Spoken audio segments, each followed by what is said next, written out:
The Berenstain Bears. In the Dark by Stan and Jan Berenstain.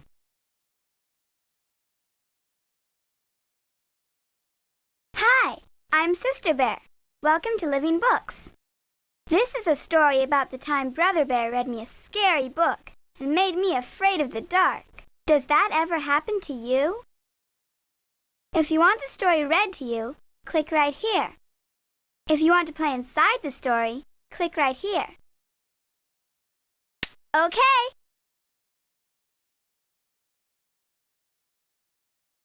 Being afraid of the dark doesn't just happen to you.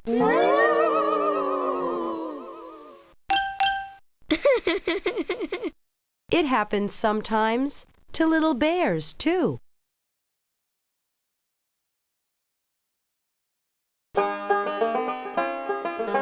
Sister and Brother Bear were at the Bear Country Library.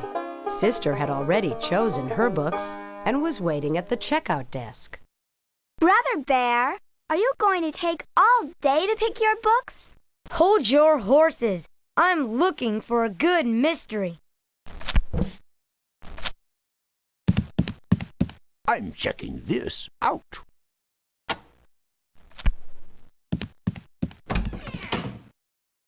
Brother, how hard can it be to pick a book? I'm going as fast as I can. Well, hurry up. Haven't you found anything yet? I'm going to look over here. Brother Bear.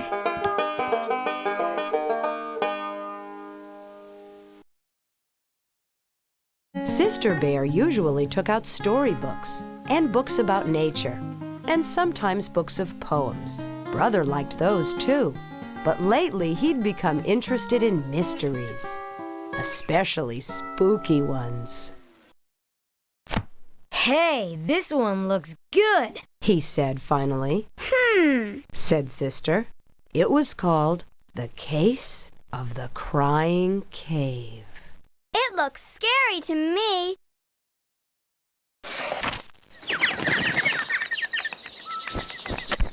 Did you know that butterflies start life as caterpillars? Oh, boring. The Case of the Crying Cave. I can't wait to read it. Let's check out. Okay, it's about time.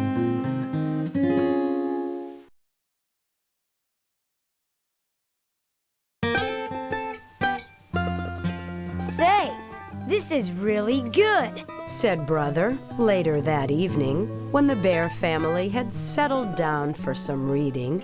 Would you like me to read it to you? He asked Sister. Sister was looking at a storybook about 3 kittens who were arguing about which was the prettiest, and it was a little boring. Or are you scared? Of course not. Are you going to read it or not? It's pretty scary. I don't care.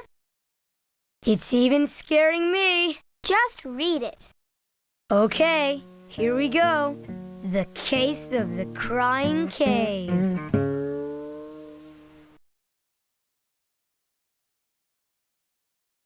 The mystery began quietly.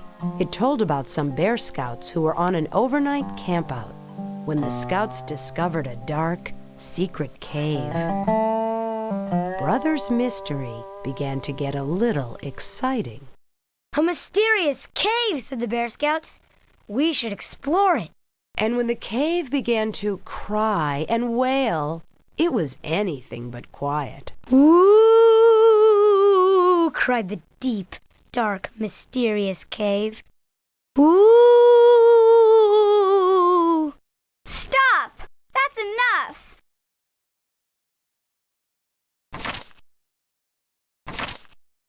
And then the little kittens went into the dark cave. Brother Bear, stop that! Sure is noisy around here tonight.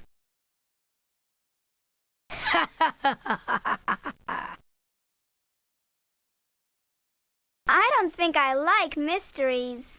Scaredy bear, scaredy bear. Stop it! Stop it! Scaredy bear, scaredy bear.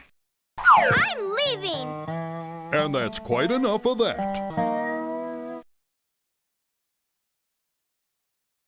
At the cubs' bedtime, Papa and Mama said good night, Good night. Good night, Cubs. turned off the light, and left the cubs in the usual sleepy darkness. Good night, Mama and Papa. Good night.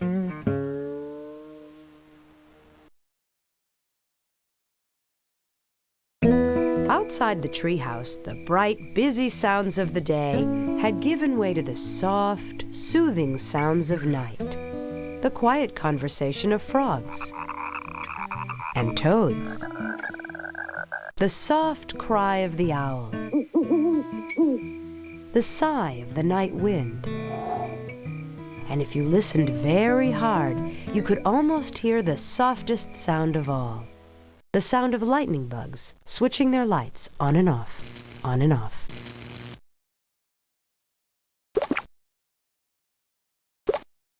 I'm taking the garbage out now.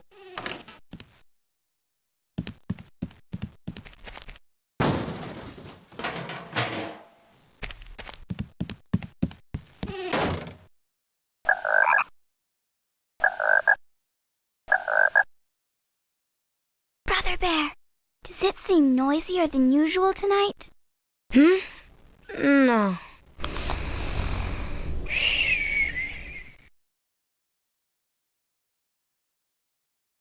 But inside the treehouse, Sister Bear wasn't even beginning to fall asleep. That night, the dark didn't seem the least bit quiet and sleepy. In fact, it seemed like the spooky darkness of a scary cave. And the friendly old chest of drawers and funny clothes tree that Papa had made didn't seem so friendly and funny. They seemed more like cave creatures.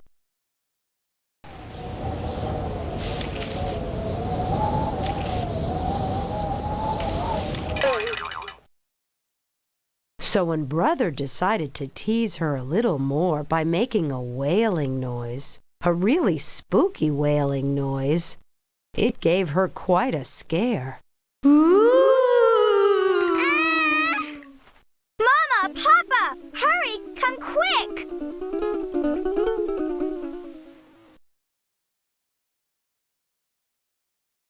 And come quickly they did.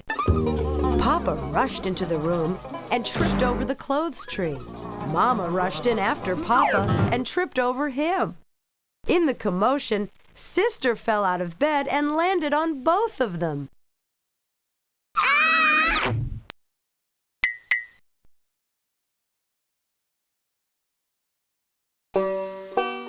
Then Brother, who had started it all with his spooky wail, turned on the light. What a mess! Sister, still scared, was holding on to Papa. Papa was holding on to the toe he had stubbed. Ow! And Mama was looking for the nightcap she had lost in the confusion. All three of them were pretty annoyed with Brother Bear. Ouch! Wow, what a pileup. What are you guys doing? You know darn well what we're doing. You weren't very nice to your sister, Brother Bear. Yeah! Here, Mama. Thank you, Papa. Come on now, let's get back to bed.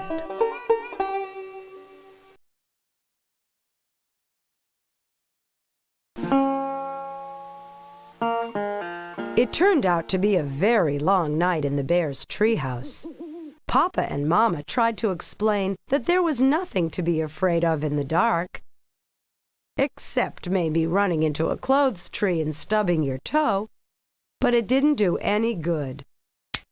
Sister absolutely refused to go to sleep with the light off.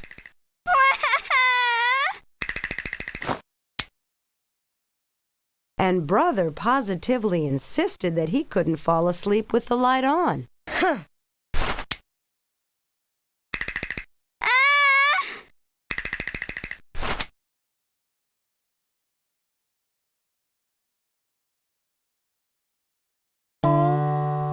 The next morning, the bear family was very sleepy-eyed.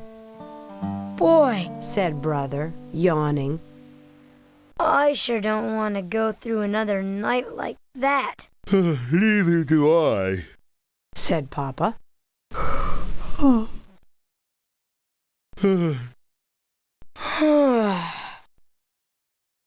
I only had 3 hours of sleep last night. That's 3 more than some of us. One night like that is about all we can stand. I think I have an idea that might help. Come with me, Sister Bear.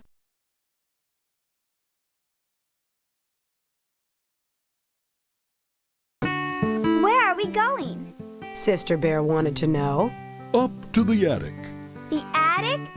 But it's dark in the attic, even in the daytime. I know, Said Papa. but there's something I want to show you. Anyway, there's nothing so special about the dark. It's just part of nature, like the light. It's your imagination that makes the dark seem spooky sometimes.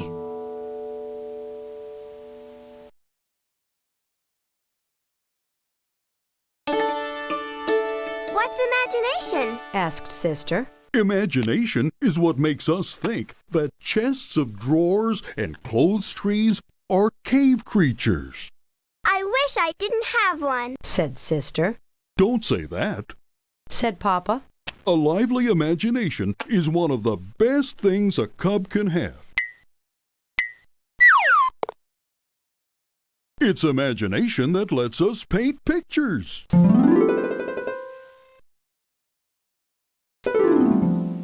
Make up poems. Invent inventions.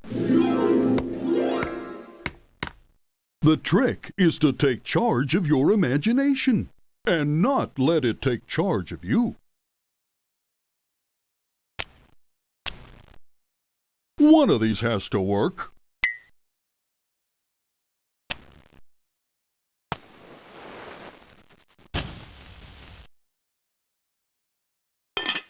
Well, finally. Yow! You see, sister, even grown-ups can make mistakes with fire. I know, Papa.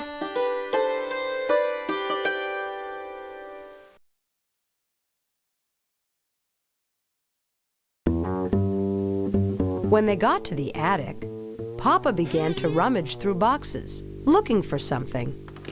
Sister tried to follow Papa's advice and not let her imagination take charge, and it worked. A spooky shape turned out to be the shadow of some old tools.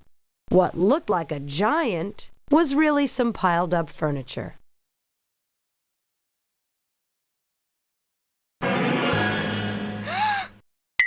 Oh, it's just me. Gee, Papa's right about imagination. Here it is, my old nightlight, the one I used when I was a cub and had a little trouble falling asleep in the dark. You had a nightlight? You were afraid too? Sister couldn't quite believe that her big, powerful Papa was ever afraid of the dark. Oh, sure. Most of us are at one time or another.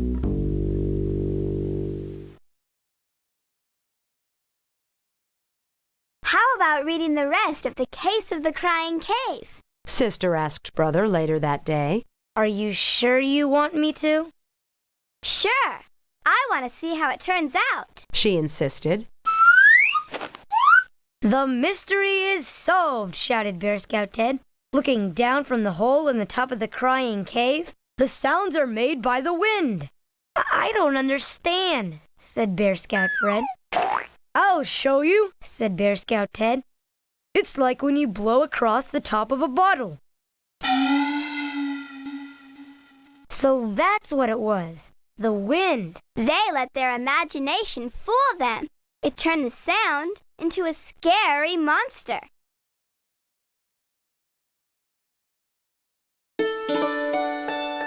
When it turned out that there was nothing very spooky about the terrible wailing noise, Sister was a little disappointed, and that night she said so. I was pretty disappointed by the way the case of the crying cave ended. Why? Asked Brother.